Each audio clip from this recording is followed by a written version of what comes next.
Carlill v. Carbolic Smoke Ball Company 1982. Lord Justice Lindley. The first observation I will make is that we are not dealing with any inference of fact. We are dealing with an express promise to pay £100 in certain events. Read the advertisement how you will, and twist it about as you will. Here is a distinct promise expressed in language which is perfectly unmistakable. £100 reward will be paid by the Carbolic Smoke Ball Company to any person who contracts the influenza after having used the ball 3 times daily for 2 weeks according to the printed directions supplied with each ball. We must first consider whether this was intended to be a promise at all, or whether it was a mere puff which meant nothing. Was it a mere puff?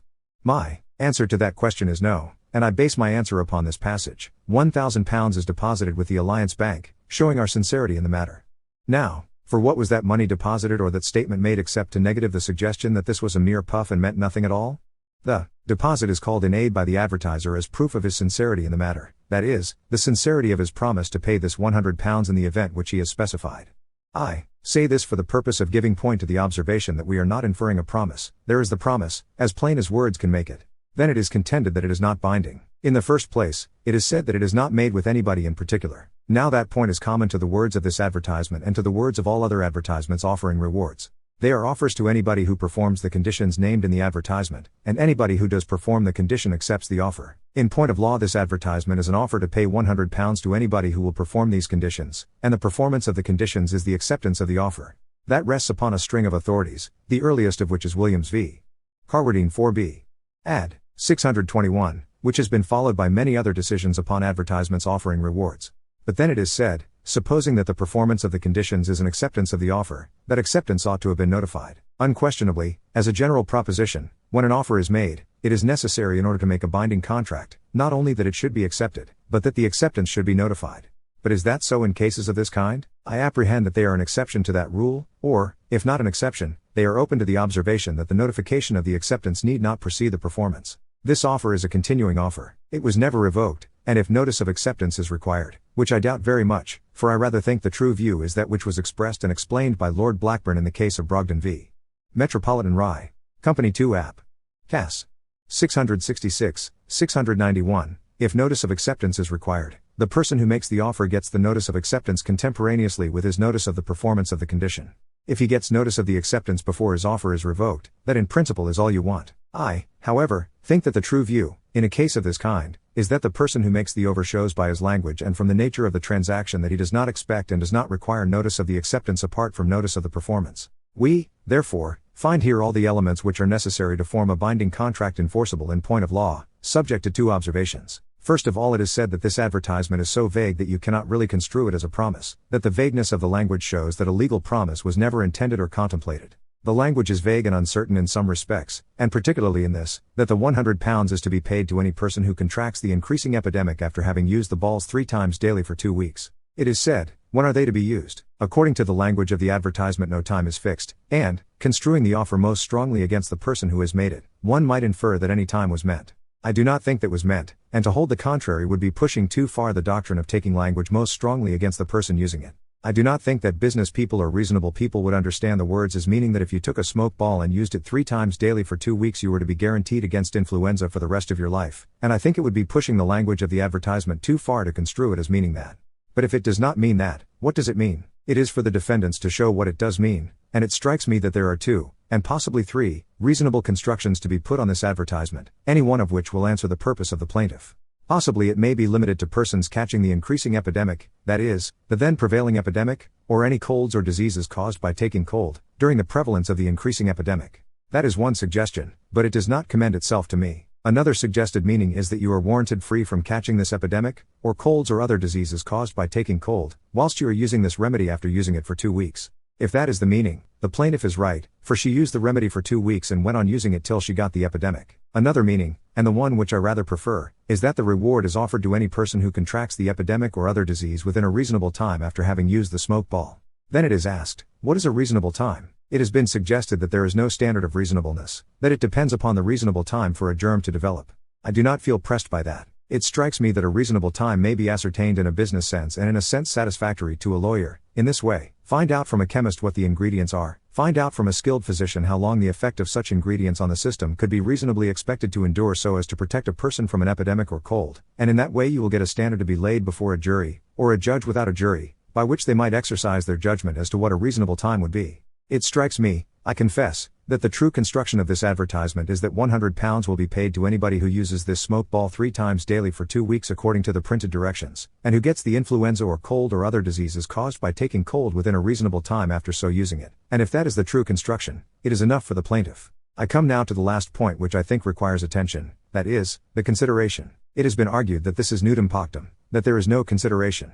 We must apply to that argument the usual legal tests. Let us see whether there is no advantage to the defendants. It is said that the use of the ball is no advantage to them, and that what benefits them is the sale, and the case is put that a lot of these balls might be stolen, and that it would be no advantage to the defendants if the thief or other people used them. The answer to that, I think, is as follows. It is quite obvious that in the view of the advertisers a use by the public of their remedy, if they can only get the public to have confidence enough to use it, will react and produce a sale which is directly beneficial to them. Therefore, the advertisers get out of the use an advantage which is enough to constitute a consideration. But there is another view. Does not the person who acts upon this advertisement and accepts the offer put himself to some inconvenience at the request of the defendants? Is it nothing to use this ball 3 times daily for 2 weeks according to the directions at the request of the advertiser? Is that to go for nothing? It appears to me that there is a distinct inconvenience, not to say a detriment, to any person who so uses the smoke ball. I am of opinion, therefore, that there is ample consideration for the PR-ation. It appears to me, therefore, that the defendants must perform their promise, and, if they have been so unwary as to expose themselves to a great many actions, so much the worse for them. Lord Justice Bowen, I am of the same opinion. We were asked to say that this document was a contract too vague to be enforced. The first observation which arises is that the document itself is not a contract at all, it is only an offer made to the public. The defendants contend next, that it is an offer the terms of which are too vague to be treated as a definite offer, inasmuch as there is no limit of time fixed for the catching of the influenza, and it cannot be supposed that the advertisers seriously meant to promise to pay money to every person who catches the influenza at any time after the inhaling of the smoke ball. It was urged also, that if you look at this document you will find much vagueness as to the persons with whom the contract was intended to be made, that, in the first place, its terms are wide enough to include persons who may have used the smoke ball before the advertisement was issued, at all events, that it is an offer to the world in general, and, also, that it is unreasonable to suppose it to be a definite offer, because nobody in their senses would contract themselves out of the opportunity of checking the experiment which was going to be made at their own expense. It is also contended that the advertisement is rather in the nature of a puff or a proclamation than a promise or offer intended to mature into a contract when accepted. But the main point seems to be that the vagueness of the document shows that no contract whatever was intended. It seems to me that in order to arrive at a right conclusion we must read this advertisement in its plain meaning, as the public would understand it. It was intended to be issued to the public and to be read by the public. How would an ordinary person reading this document construe it? It was intended unquestionably to have some effect, and I think the effect which it was intended to have, was to make people use the smoke ball, because the suggestions and allegations which it contains are directed immediately to the use of the smoke ball as distinct from the purchase of it. It did not follow that the smoke ball was to be purchased from the defendants directly, or even from agents of theirs directly. The intention was that the circulation of the smoke ball should be promoted, and that the use of it should be increased. The advertisement begins by saying that a reward will be paid by the Carbolic Smoke Ball Company to any person who contracts the increasing epidemic after using the ball. It has been said that the words do not apply only to persons who contract the epidemic after the publication of the advertisement, but include persons who had previously contracted the influenza. I cannot so read the advertisement. It is written in colloquial and popular language, and I think that it is equivalent to this. £100 will be paid to any person who shall contract the increasing epidemic after having used the Carbolic Smoke Ball 3 times daily for 2 weeks. And it seems to me that the way in which the public would read it would be this, that if anybody, after the advertisement was published, used 3 times daily for 2 weeks the Carbolic Smoke Ball, and then caught cold, he would be entitled to the reward. Then again it was said, how long is this protection to endure? Is it to go on forever, or for what limit of time? I think that there are 2 constructions of this document, each of which is good sense, and each of which seems to me to satisfy the exigencies of the present action. It may mean that the protection is warranted to last during the epidemic, and it was during the epidemic that the plaintiff contracted the disease. I think, more probably, it means that the smoke ball will be a protection while it is in use. That seems to the way in which an ordinary person would understand an advertisement about medicine, and about a specific against influenza. It could not be supposed that after you have left off using it you are still to be protected forever, as if there was to be a stamp set upon your forehead that you were never to catch influenza because you had once used the Carbolic Smoke Ball. I think the immunity is to last during the use of the ball. That is the way in which I should naturally read it, and it seems to me that the subsequent language of the advertisement supports that construction. It says, during the last epidemic of influenza many thousand Carbolic smoke balls were sold, and in no ascertained case was the disease contracted by those using, not who had used, the Carbolic smoke ball, and it concludes with saying that one smoke ball will last a family several months, which imports that it is to be efficacious while it is being used, and that the ball can be refilled at a cost of 5s. I, therefore, have myself no hesitation in saying that I think, on the construction of this advertisement, the protection was to endure during the time that the Carbolic smoke ball was being used. My brother, the Lord Justice who preceded me, thinks that the contract would be sufficiently definite if you were to read it in the sense that the protection was to be warranted during a reasonable period after use. I have some difficulty myself on that point, but it is not necessary for me to consider it further, because the disease here was contracted during the use of the Carbolic smoke ball. Was it intended that the £100 should, if the conditions were fulfilled, be paid? The advertisement says that £1,000 is lodged at the bank for the purpose. Therefore, it cannot be said that the statement that £100 would be paid was intended to be a mere puff. I think it was intended to be understood by the public as an offer which was to be acted upon. But it was said there was no check on the part of the persons who issued the advertisement, and that it would be an insensate thing to promise £100 to a person who used the smoke ball unless you could check or superintend his manner of using it. The answer to that argument seems to me to be that if a person chooses to make extravagant promises of this kind, he probably does so because it pays him to make them, and, if he has made them, the extravagance of the promises is no reason in law why he should not be bound by them. It was also said that the contract is made with all the world, that is, with everybody, and that you cannot contract with everybody. It is not a contract made with all the world. There is the fallacy of the argument. It is an offer made to all the world, and why should not an offer be made to all the world which is to ripen into a contract with anybody who comes forward and performs the condition? It is an offer to become liable to anyone who, before it is retracted, performs the condition, and, although the offer is made to the world, the contract is made with that limited portion of the public who come forward and perform the condition on the faith of the advertisement. It is not like cases in which you offer to negotiate, or you issue advertisements that you have got a stock of books to sell, or houses to let, in which case there is no offer to be bound by any contract. Such advertisements are offers to negotiate, offers to receive offers, offers to chaffer, as, I think, some learned judge in one of the cases has said.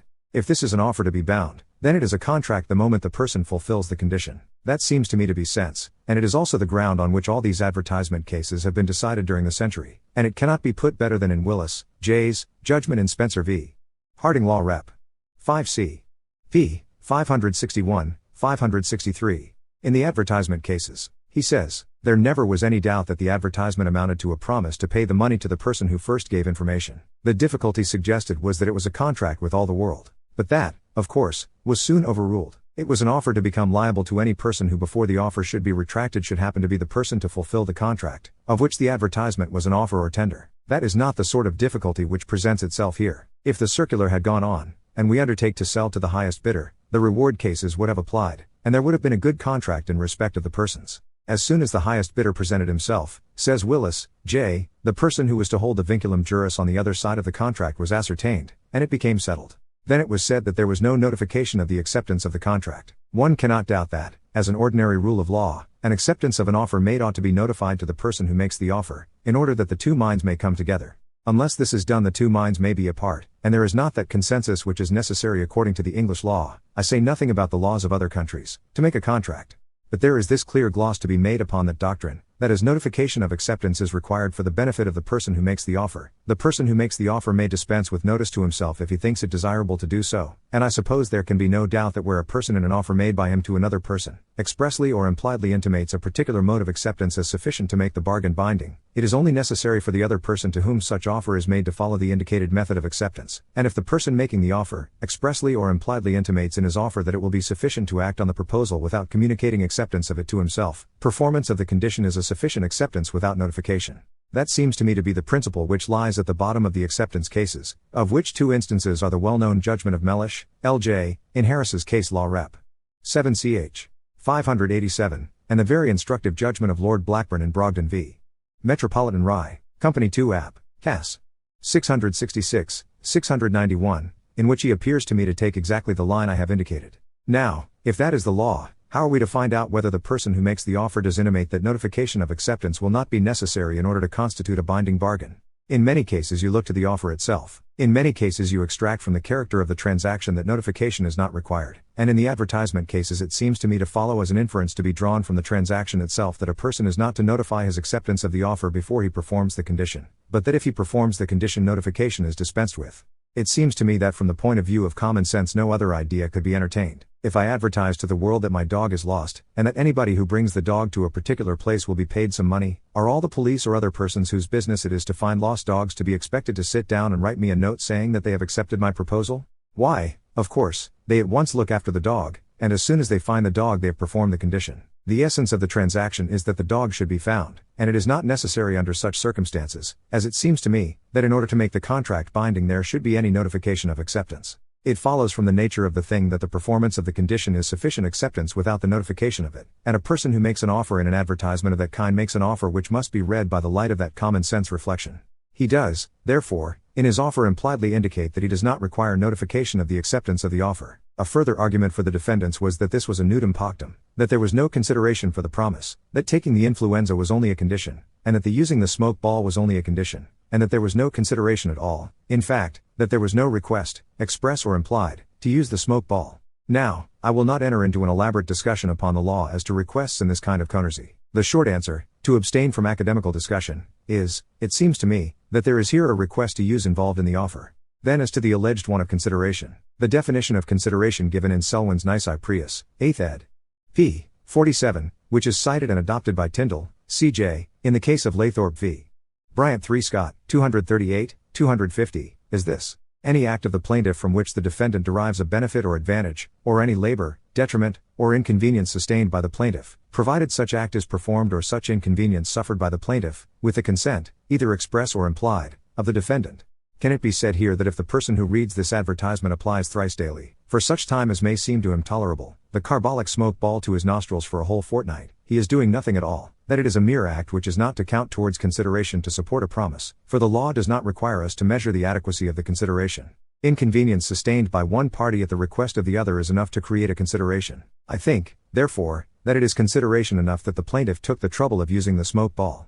But I think also that the defendants received a benefit from this user, for the use of the smoke ball was contemplated by the defendants as being indirectly a benefit to them, because the use of the smoke balls would promote their ties. If I say to a person, if you use such and such a medicine for a week I will give you £5, and he uses it, there is ample consideration for the promise. Lord Justice A. L. Smith, the first point in this case is, whether the defendant's advertisement which appeared in the Pall Mall Gazette was an offer which, when accepted and its conditions performed, constituted a promise to pay, assuming there was good consideration to uphold that promise, or whether it was only a puff from which no promise could be implied, or, as put by Mr. Finley, a mere statement by the defendants of the confidence they entertained in the efficacy of their remedy. Or as I might put it in the words of Lord Campbell in Denton v. Great Northern Rye, Company 5e. B. 860, whether this advertisement was mere waste paper. That is the first matter to be determined. It seems to me that this advertisement reads as follows: £100 reward will be paid by the Carbolic Smoke Ball Company to any person who, after having used the ball 3 times daily for 2 weeks according to the printed directions supplied with such ball, contracts the increasing epidemic influenza, colds, or any diseases caused by taking cold. The ball will last a family several months, and can be refilled at a cost of $5. If I may paraphrase it, it means this: if you, that is one of the public as yet not ascertained, but who, as Lindley and Bowen, L. J.J., have pointed out, will be ascertained by the performing the condition, will hereafter use my smoke ball 3 times daily for 2 weeks according to my printed directions, I will pay you £100 if you contract the influenza within the period mentioned in the advertisement. Now, is there not a request there? It comes to this: in consideration of your buying my smoke ball, and then using it as I prescribe, I promise that if you catch the influenza within a certain time I will pay you £100. It must not be forgotten that this advertisement states that as security for what is being offered, and as proof of the sincerity of the offer, £1,000 is actually lodged at the bank wherewith to satisfy any possible demands which might be made in the event of the conditions contained therein being fulfilled and a person catching the epidemic so as to entitle him to the £100. How can it be said that such a statement as that embodied only a mere expression of confidence in the wares which the defendants had to sell? I cannot read the advertisement in any such way. In my judgment, the advertisement was an offer intended to be acted upon, and when accepted and the conditions performed constituted a binding promise on which an action would lie, assuming there was consideration for that promise. The defendants have contended that it was a promise in honor or an agreement or a contract in honor, whatever that may mean. I understand that if there is no consideration for a promise, it may be a promise in honor, or, as we should call it, a promise without consideration and nudum pactum. But if anything else is meant, I do not understand it. I do not understand what a bargain or a promise or an agreement in honor is unless it is one on which an action cannot be brought because it is nudum pactum, and about nudum pactum I will say a word in a moment. In my judgment, therefore, this first point fails, and this was an offer intended to be acted upon, and, when acted upon and the conditions performed, constituted a promise to pay. In the next place, it was said that the promise was too wide, because there is no limit of time within which the person has to catch the epidemic. There are 3 possible limits of time to this contract.